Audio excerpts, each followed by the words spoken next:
بسم الله الرحمن الرحيم. عن ابي سعيد الخدري رضي الله عنه قال قال رسول الله صلى الله عليه وسلم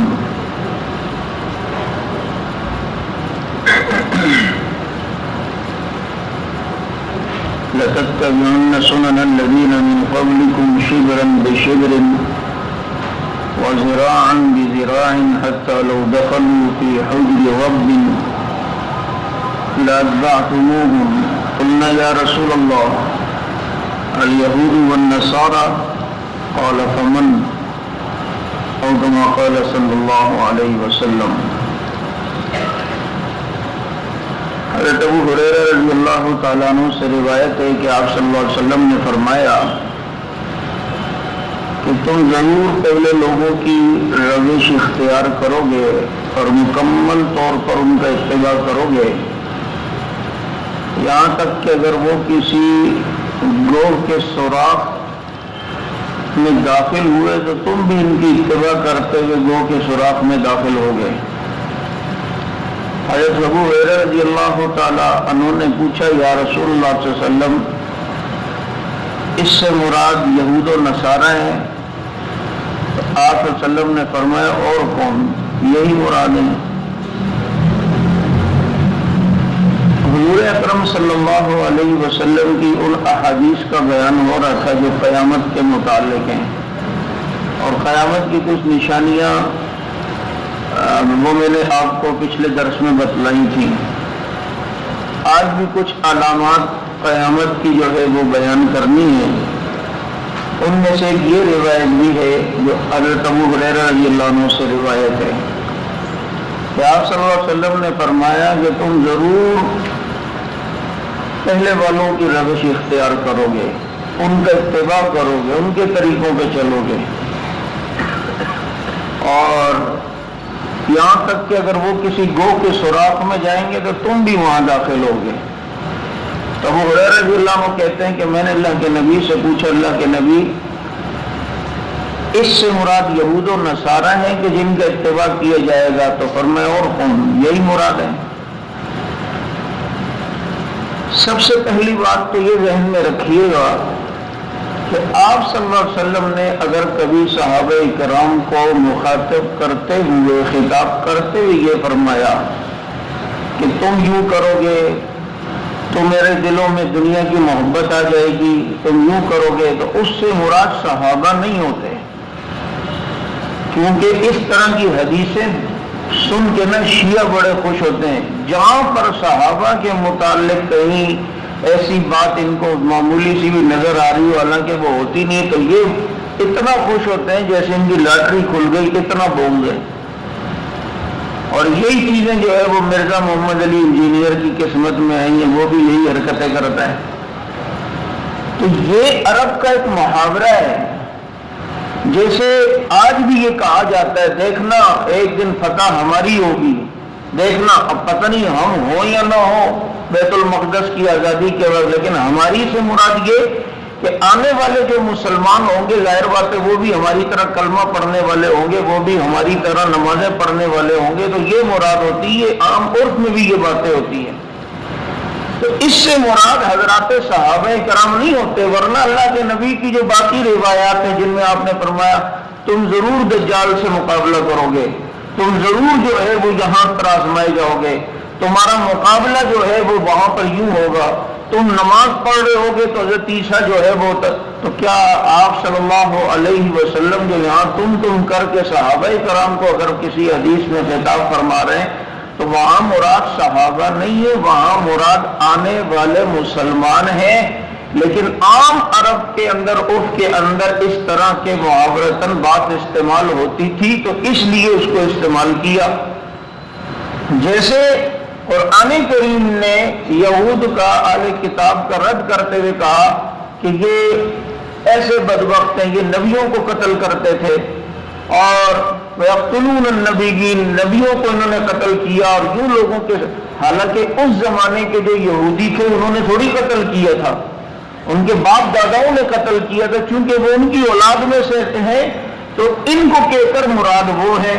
یہاں خطاب صحابہ کرام کو ہے، لیکن مراد یہاں صحابہ کرام نہیں ہوتے ہیں۔ اگر کسی جگہ یوں بات آ جائے کہ جیسا کہ حدیث میں آتا ہے، اللہ کے نبی نے فرمایا میں اپنے بعد تمہارے لیے سب سے جو بڑا فتنہ چھوڑ کے جا رہا ہوں وہ عورت کا فتنہ ہے، کہ عورت کے فتنے میں مبتلا ہو جاؤ گے، تو مراد یہ تھوڑی ہے کہ صحابہ، اچھا پھر کوئی صحابہ مبتلا ہوا، تمہارے دلوں میں دنیا کی محبتیں آ جائیں گی، کسی کے دل میں آئی، یا جس طرح کی باتیں آپ صلی اللہ علیہ وسلم نے وہاں خطاب یوں کر کے مراد باقی آنے والی امت لی ہے، تو کسی فتنے سے آگاہ کیا ہے تو اس میں صحابہ مبتلا ہوئے، ایسی کوئی بات نہیں ہے۔ جیسا کہ یہ ایک روایت اور آ رہی ہے، مثال کے طور پہ صحیح بخاری کی ہے، آپ صلی اللہ علیہ وسلم نے فرمایا، یہ بھی ابو ہریرہ کی ہے کہ لا تقوم الساعة حتى تقاتل ترک صغار الاعجم، آپ صلی اللہ علیہ وسلم نے فرمایا تم قیامت اس وقت تک نہیں آئے گی جب تک تم ترک فوج سے، ترکیوں سے مقابلہ نہ کرو جن کی آنکھیں چھوٹی ہوں گی اور ان کے چہرے سرخ ہوں گے اور ذلف الانوف ان کے ناک پچکے ہوئے ہوں گے۔ تمام مسلمانوں کا اس بات پر اتفاق ہے۔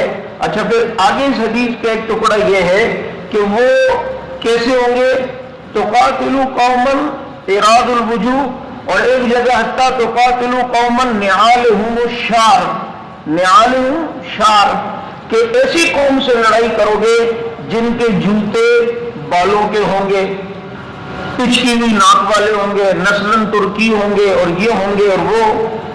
تو اس سے مراد یہ 656 ہجری میں تاتاری جو آئے تھے جنہوں نے مسلمانوں کے ساتھ بہت زیادتیاں کی اور قتل و قتال کیا، یہ حدیث تمام محدثین کہتے ہیں کہ اس پر فٹ آتی ہے۔ جو تاتاریوں کے ساتھ مقابلہ ہوا، ان کے پچکے ہوئے ناک ہوتے تھے، جیپنیز ٹائپ کے لوگ ہوتے تھے، بالوں والے وہ ٹوپیاں پہنتے تھے اور بالوں والے وہ جوتے پہنتے تھے، جو حدیث میں آیا ہے کہ وہ بالوں والے جوتے پہنیں گے، اور ان کے جو ہے چہرے گول ٹائپ کے ہوں گے۔ تو یہ آپ صلی اللہ علیہ وسلم نے جو پیشن گوئی فرمائی کہ تم ضرور قتال کرو گے، تو مراد یہاں صحابہ تھوڑی ہیں، مراد یہ کہ مسلمان جو آنے والے، ورنہ صحابہ نے کون سی ایسی قوم سے لڑائی لڑی ہے۔ تو اس لیے کسی حدیث میں اگر اس طرح کی بات کہیں پر آ جائے تو وہاں پر یہ قوم بہت زیادہ خوش ہو جاتی ہے، دیکھا جی یہ دیکھا ہم کہتے نہیں تھے اور یہ ہو گیا، اور دیکھا صحابہ ایسے تھے تو صحابہ ایسے تھے۔ جس کے دل میں ٹیڑھ اور بیماری ہوگی وہ حضرات صحابہ کرام رضوان اللہ علیہم اجمعین کی باتوں سے ان کے اندر عیب نکالنے کی کوشش کرے گا، جبکہ عیب ہوگا نہیں۔ لیکن جن کے دل میں اللہ نے ایمان رکھا ہے وہ ان کی بات کو اچھے پوائنٹ آف ویو سے لے گا، اچھے اینگل سے لے گا، اچھے زاویے سے لے گا۔ ظاہر بات ہے اللہ رب العزت نے ان کی تمام باتوں کو اچھے زاویے سے بتایا، اگر ان سے کوئی غلطی بھی ہوئی تو اللہ نے اسے بطور تحقیر اور صحابہ کرام کو جو ہے وہ شرمندہ کرنے کے لیے بیان نہیں کیا، بلکہ صحابہ کرام رضوان اللہ مجمعین کی حوصلہ افزائی کے لیے بیان کیا۔ تو اس لیے اب دیکھیں نا، وَلَوْ أَنَّهُمْ ظَلَمُوا أَنفُسَهُمْ، کہ یہ ایسے ہیں کہ اگر ان سے غلطی ہو بھی جائے تو یہ لوگ فوراً اپنی غلطی کا احساس کرتے ہیں، اللہ کو یاد کرتے ہیں، استغفار کرتے ہیں، اللہ تعالیٰ انہیں معاف کر دیتا ہے۔ تو میں اس لیے یہ بات کہہ رہا ہوں کہ یہ بڑے فتنوں کے زمانے اس طرح کی حدیثیں جو آپ کے سامنے آئیں گی نا، اب یہ اس طرح بات کر رہے ہیں کہ دیکھیں جہاں حدیث میں آتا ہے کہ تم یوں کرو گے، تم یوں، یہ صحابہ کا خطاب ہے اور صحابہ کو خطاب ہے اور صحابہ ایسے تھے، تو ایسے لوگوں سے پوچھیں، کیونکہ اس طرح اعتراض کرنے والے حضرت علی سے تو محبت کا نام لیتے ہیں نا، محبت کا دم بھرتے ہیں، تو کہو جو حضور صحابہ کو خطاب فرما رہے ہیں، اگر تمہارے نزدیک یہ صحابہ مراد ہیں تو صحابہ میں حضرت علی، حسن، حسین بھی ہیں یا نہیں ہیں؟ تو ان کو کس طرح ان چیزوں سے اور اس بات سے نکالو گے اور اس اعتراض سے نکالو گے؟ جس جواب سے ان حضرات کو آپ نکالیں گے وہی جواب ہمارا بھی باقی صحابہ کے لیے ہوگا۔ بات سمجھ آئی یا نہیں ہے؟ بھائی حضرت علی، حضرت حسن، حضرت حسین، حضرت عباس رضی اللہ عنہ یہ بھی تو صحابہ ہیں. اگر کوئی ناصبی خدا نخواستہ اٹھ کر یہ بات حضرت علی اور دوسرے نعوذ باللہ اہل بیت پر فٹ کرے تو کس دلیل سے انہیں نکالیں گے کہ نہیں جی یہ مراد نہیں ہے؟ تو جس دلیل سے وہ نکلیں گے اسی دلیل سے باقی صحابہ کرام بھی اس سے نکل گئے. اس لیے یہاں مراد یہ صحابہ نہیں ہے بلکہ آنے والی مسلمان اقوام ہیں، کیونکہ خطاب انہیں کہہ کر جو ہے مراد آپ صلی اللہ علیہ وسلم نے باقی امت لی ہے، جس کی مثال میں نے آپ کے سامنے جو ہے وہ پیش کی.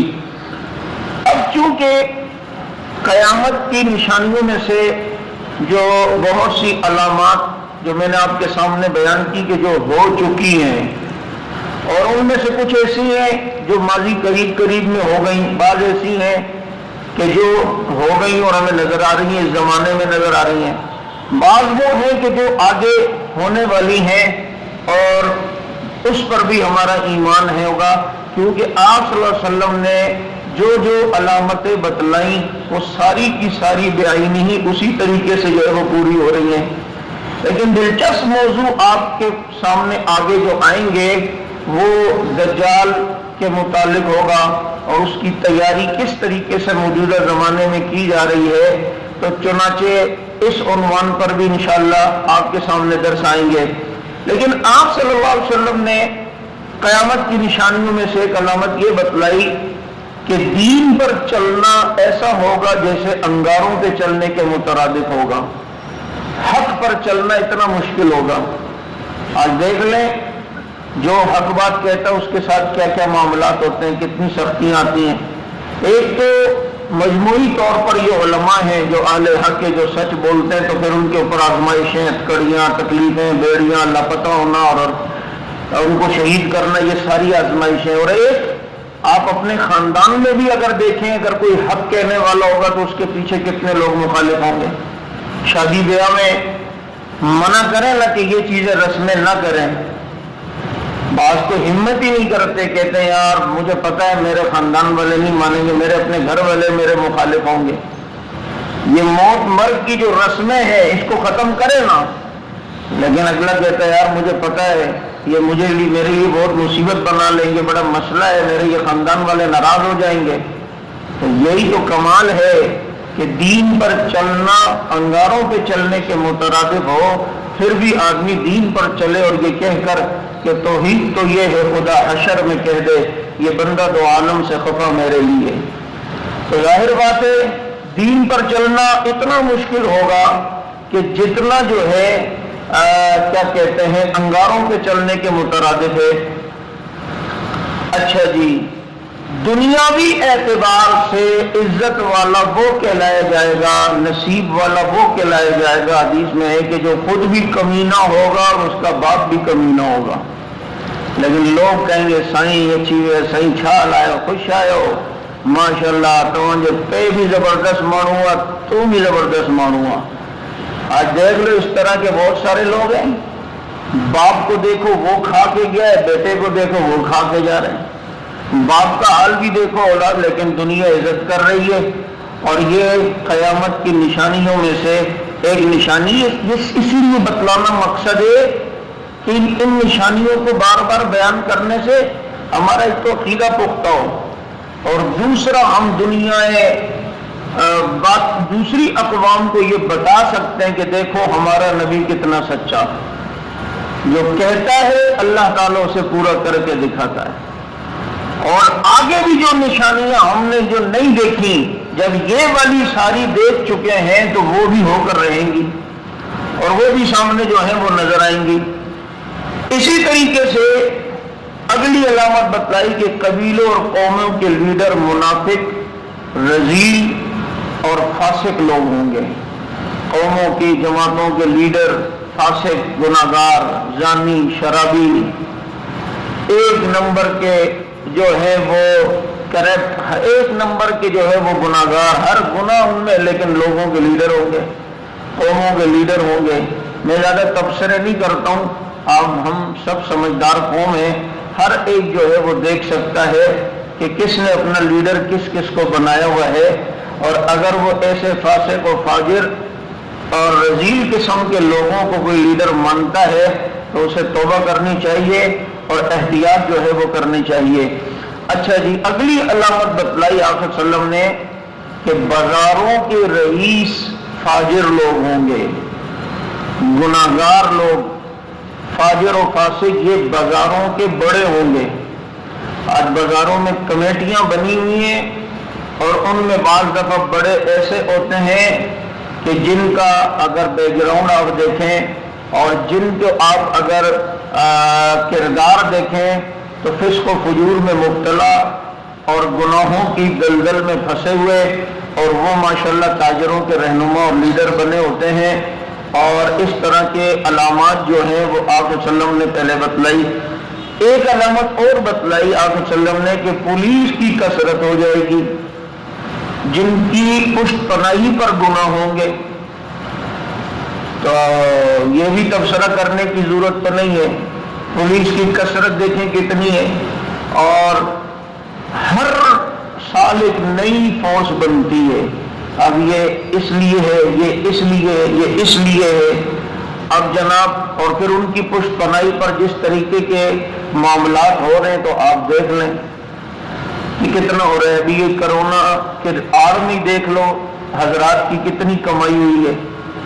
ڈاکٹروں کو اتنی فکر نہیں ہے کرونا کے مریضوں کو جتنی پولیس والوں کو فکر ہے، ہمارے بھائیوں کو، تو یہ باہر نہ نکلیں۔ اور کبھی کیا کرتے ہیں، کبھی ان کو مرغا بنا لیا، کبھی یہ کر لیا، اور جب کسی نے جیب گرم کر لی تو جائیں گی آپ بالکل ٹھیک ہیں۔ اور اس طرح ذلیل اور رسوا کرنے سے تو بہتر ہے، پھر میں آپ کو مشورہ دیتا ہوں کہ اگر کرونا سے ڈر ہے اور لوگ باہر نکلتے ہیں، کسی کو بیوی کے سامنے مرغا بنا رہے ہیں، کسی کو بہن کے سامنے، دوستوں کے سامنے، اس سے تو بہتر ہے انہیں جمال گوٹا کھلا لیں، وہ گھر پہ بھی رہے گا اور بار بار ہاتھ بھی دھوئے گا، انشاءاللہ کرونا سے بھی جو ہے وہ بچا رہے گا۔ اچھا جی، اگلی علامت جو بتلائی وہ یہ آپ صلی اللہ علیہ وسلم نے کہ ناپ تول میں کمی ہو جائے گی، اور ریا اور شہرت اور مالی مالی فائدے کے لیے جو ہے وہ قرآن کریم پڑھایا جائے گا اور پڑھا جائے گا۔ اسی طریقے سے امانت دار خائن اور خائن کو امانت دار کہا جائے گا، جھوٹے کو سچا اور سچے کو جھوٹا کہا جائے گا۔ اور اگلی جو علامت بتلائی وہ یہ کہ بے حیائی اور ناجائز اولاد کی کثرت ہو جائے گی، بے حیائی اور ناجائز اولاد کی۔ اور ایک علامت بتلائی کہ لوگ اپنی بیوی سے زنا کریں گے، اپنی بیوی سے زنا کریں گے۔ اب بیوی سے زنا کریں گے کیا مطلب؟ بیوی سے بھی کہ ان کو طلاق ہو چکی ہوگی لیکن اسے پتہ ہی نہیں ہوگا کہ اس مسئلے پہ طلاق ہو جاتی ہے یا نہیں، اور ان کے نکاح ٹوٹ چکے ہوں گے لیکن انہیں پتہ ہی نہیں ہے کہ نکاح کس وقت ٹوٹتا ہے اور کس وقت نہیں ٹوٹتا، اور وہ بیوی کے ساتھ حلال سمجھ کے ملتے ہوں گے لیکن حقیقت میں جو ہے وہ ناجائز تعلق ہو رہا ہے۔ اب آپ دیکھیں نا کتنے باریک مسائل ہیں شادی کے کہ بعض دفعہ ایک انسان کے منہ سے کلمہ کفر نکلا، نکاح ٹوٹ گیا۔ اب جب نکاح ٹوٹ گیا تو تجدید ایمان بھی ضروری ہے، تجدید نکاح بھی ضروری ہے۔ نہ تجدید ایمان ہو رہا ہوتا ہے نہ تجدید نکاح ہو رہا ہوتا ہے، اور کتنی مرتبہ طلاق دے چکے ہوتے ہیں پھر بھی آپ دیکھ لیں، یہ تو ہمارے عام ہے، جو طلاق دیتا ہے پھر جب ادھر ادھر ہاتھ پاؤں مارتا ہے نہیں تو وہ غیر مقلدین کے یہاں جاتا ہے تو وہاں جو ہے نا وہ کہتے ہیں کوئی مسئلہ نہیں ہے بھائی، ہوتی ہی نہیں ہے، اور پھر گناہوں میں جو ہے وہ پڑے ہوئے ہوتے ہیں، اور پھر ہم دلیلیں ڈھونڈ رہے۔ اس دن میرے پاس ایک بندہ آیا اور آ کے حضرت جی بات ہے دیکھیں ہمیں قرآن اور حدیث پہ چلنا چاہیے نا، جو نبی نے تعلیم دی ہے یہ، تو مجھے تو اس سے توقع نہیں تھی کہ وہ کسی فتنے میں مبتلا ہو چکا ہے۔ میں نے کہا ہاں بالکل، تو یہ میں نے کہا بات کرو، کیونکہ یہ جو لوگ آ کر جو پہلے اتنی تمہید باندھتے ہیں نا اس سے بڑی کوفت ہوتی ہے۔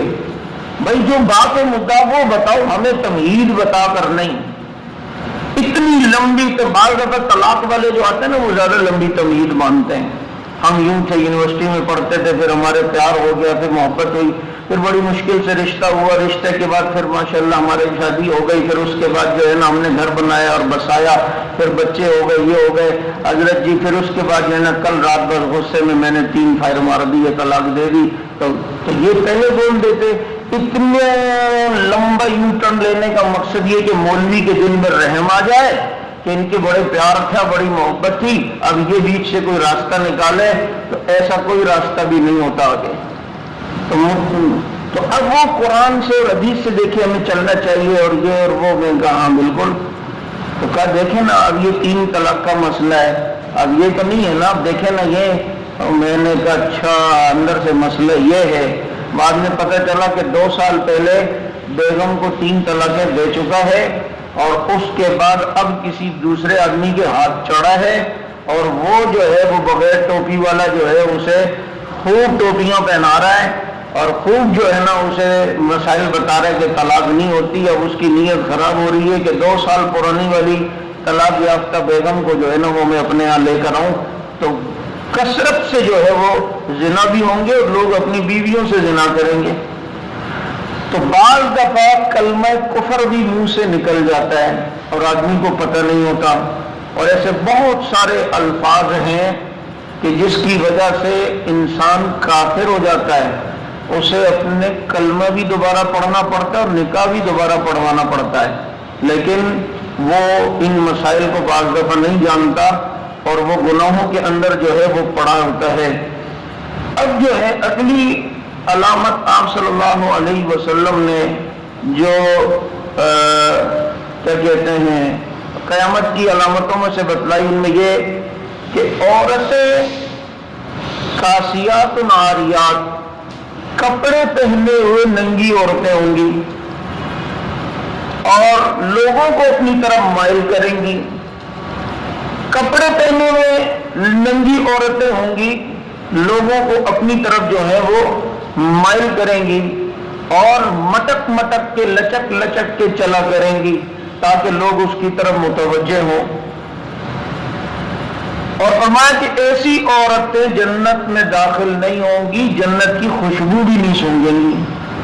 آج دیکھ لیں لباس ہے یا تو اتنا باریک کہ جسم نظر آ رہا ہے, اگر باریک نہیں ہے تو اتنا چست کہ جسم کے اعضاء کی ساخت وہ سب نظر آ رہی ہے. تو یہ کپڑے پہنے ہوئے نہیں ہیں, اتنے باریک کپڑے, یہ تو آج ہمارے یہاں عام ہیں. اور اب جو فیشن جو کپڑوں کے آ گئے ہیں جس میں لڑکیوں کے اتنی چھوٹی چھوٹی آستینیں بالکل کندھے سے بھی اوپر, یہ کپڑے پہنے ہوئی تو نہیں ہیں, کیونکہ عورت کا سطر تو یہاں تک ہے, پورا جسم اس کا سطر ہے, ڈھانکنا ہے. اور یہ بات یاد رکھیں, لباس اگر لباس دینداری والا ہوگا نا, اس کا اثر دل پہ آتا ہے, یہ آپ یاد رکھیں. میں آپ کو کہتا ہوں آپ تجربہ کر لیں, آپ کسی دن بازار میں پگڑی پہن کے جائیں, اس دن آپ سے بد نظری بھی کم ہوگی, جھوٹ بھی آپ کم بولیں گے. اگر بہت جھوٹ بولتا ہے کوئی اور بہت زیادہ بد نظری کرتا ہے اور بہت زیادہ اونٹ پٹانگ حرکتیں کرتا ہے, وہ کسی دن امامہ پہن کر چلا جائے, تو اس سے یہ گناہ خود بخود جو ہے وہ چھوٹیں گے اور کم ہوں گے, اسے حیا آئے گی. ایک پگڑی جو سر پر ہے اس لباس کی اتنی برکت ہے, تو باقی لباس کی کتنی برکت ہے. یہ جتنا لباس مختصر ہوتا جائے گا اللہ کی ناراضگی کی علامت ہے یا آزمائش کی علامت ہے. آپ دیکھیں نا, حضرت آدم علیہ السلام نے ممنوع شجر سے کھایا تو پہلا کام یہ ہوا کہ اللہ تعالیٰ نے آزمائش میں مبتلا کیا اور کپڑے اتار دیے. انہوں نے پتوں سے جو ہے وہ دنیا میں اپنے چتر کو ڈھانکا ہے, فوراً کپڑے اتروا دیے گئے. تو پتہ چلتا ہے کہ اللہ رب العزت کی کبھی ناراضگی ہو جائے یا آزمائش ہو جائے تو اس کی ایک علامت یہ بھی کہ کپڑے مختصر ہوتے جائیں گے. اور آج ہمارے یہاں دیکھ لیں اچھا، پھر اس میں سب سے بنیادی چیز ہمارے یہاں جو غلطی ہے نا وہ یہ بچیوں کے لباس کی طرف ہم توجہ نہیں دیتے. چھوٹی بچیاں ہم کہتے ہیں بچی تو ہے، گرمی ہے نا. او بھائی یار اتنی بھی سختی نہیں ہے دین میں. یاد رکھیں حضرت تھانوی رحمت اللہ علیہ نے عجیب بات لکھی ہے. حضرت فرماتے ہیں کہ بچہ یا بچی اس کا سب سے زیادہ اثر لینے والا زمانہ وہ دودھ پینے کا زمانہ ہوتا ہے. اس وقت اس کے جتنا زیادہ خیال کیا جائے گا لباس کے متعلق بھی، تو دودھ پینے کا زمانہ بچہ یا بچی اس کا سب سے زیادہ اثر لینے کا زمانہ ہے. ہم یہ بچیوں کو سمجھتے ہیں، اور کتنے ریپ ہو رہے ہیں، کتنے معاملات ہو رہے ہیں. ہم نے تو کہا چھوٹی بچی ہے، لیکن یہاں درندے گھوم رہے ہیں جنہوں نے 2 سال کی بچیوں کے ساتھ ریپ کیے ہیں، 3 سال کی بچیوں. ہم دیکھتے نہیں پھر بھی انجان بنتے. اور جناب اتنا بھی سختی نہیں ہونی چاہیے یار، اتنی بھی وہ نہیں ہے، دین سخت نہیں ہے. اور بھائی سختی نہیں ہے، لیکن جس طرح کا ماحول ہوتا ہے اس طرح کے پھر آدمی کو خیال کرنا چاہیے. پہلے چوریاں ہوتی تھی تو لوگ چوریوں کے لحاظ سے اپنے حفاظت کا انتظام کرتے تھے. اب چھین کے لے کے جاتے ہیں تو اس کے لحاظ سے انتظام کرنا چاہیے نا. اب یہ ڈاکو بیٹھے ہیں جنہوں نے 2 سال کی بچیوں کے ساتھ ریپ کی ہیں. اور یہ کیا، یہ بچیوں کے چمک دھمک کے کپڑے، واستین کے بغیر والے کپڑے. یہ جو شہوت پرست درندہ گھوم رہا ہوتا ہے یہ بہت ہی خطرے کی گھنٹی ہے. اور ہم دیکھتے ہیں اس کے باوجود ہم کہتے ہیں کہ بچے. اردن کی ایک تصویر جو ہے ایک دفعہ سوشل میڈیا پر آئی اور بڑی متاثر کن تصویر. ہم جو کہتے ہیں نا بچی ہے، وہ تصویر ایسی کہ کوئی 1984-85 کی ہوگی کہ اس میں 3-4 عورتوں کو دکھایا مکمل لباس اور مکمل برقعے میں، آنکھیں بھی نظر نہیں آ رہی، ہاتھ میں گلوز. لیکن ان کے ساتھ جو 2 بچیاں چل رہی ہیں ان کے کپڑے مختصر. تو نیچے کسی نے بہترین کمنٹس لکھے ہوئے تھے کہ ہم نے یہ سوچا تھا کہ ابھی تو بچی ہی ہے، لیکن جب بچی ہی کے زمانے میں، بچپن کے زمانے میں خیال نہیں ہوا تو بڑھتے بڑھتے یہ اثرات ایسے ہوئے کہ آج اس علاقے میں جا کر دیکھ لو 95% لڑکیاں جینز پہنتی ہیں، اسکرٹ پہنتی ہیں اور ہاف آستینوں کے کپڑے پہنتی ہیں. کیونکہ ہم نے کہا تھا بچی تو ہے. کہ اس زمانے کی عورتوں کا لباس دیکھیں مکمل برقعے میں، لیکن بچی کا نہیں. تو ہم نے یہ سوچا بچی ہے، تو آگے دیکھ لو اس کے حالات کیا ہیں. تو کثرت سے زنا ہوں گے قیامت سے پہلے، اور یہ ہو رہا ہے. اور ابھی حدیث آئی ہے نا کہ تم ضرور ان کے اتباع کرو گے. وہ کسی گو کے سوراخ میں بھی گھسیں گے، تم بھی گھسو گے. آج یہود و نصارہ کی اتباع ہو رہی ہے، وہ جو کرتے ہیں ہم بھی وہ کرتے ہیں. اب یہ دیکھو وہ پہنچ گئے چوٹی پر، یہ بھی پہنچ رہا ہوتا ہے میں کیٹو پہاڑ پہ چڑھوں گا.